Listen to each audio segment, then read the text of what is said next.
Like you can scale as much as you can sell. All right. So you touched on something I think is really important here, which is, AI is increasing the speed and compressing essentially the amount of time and energy that goes into the actual creation of the deliverable.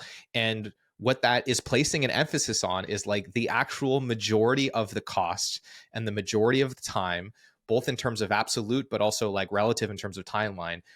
The majority of the inefficiency in projects comes down to collaboration. And so how do you see AI changing the way we do that? And where's the opportunity, knowing that that is going to increasingly become a higher and higher proportion of the cost that we have to incur and the delays that we end up having to incur in these projects? So first of all, it comes from what would that reality eventually look like? And I think that really not even that far off, like 3-5 years from now, you're going to have basically, or agencies are going to be more of a marketing activity than anything else.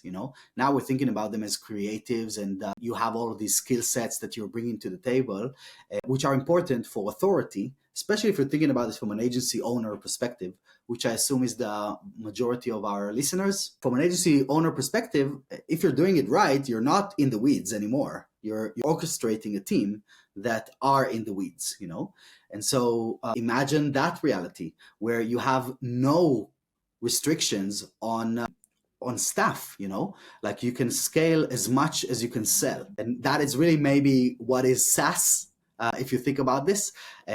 But I think that this is where a lot of this is going, where you would have those hordes of agents that as much as you can fulfill, you can, and there is no cap to it, just as much as you can sell.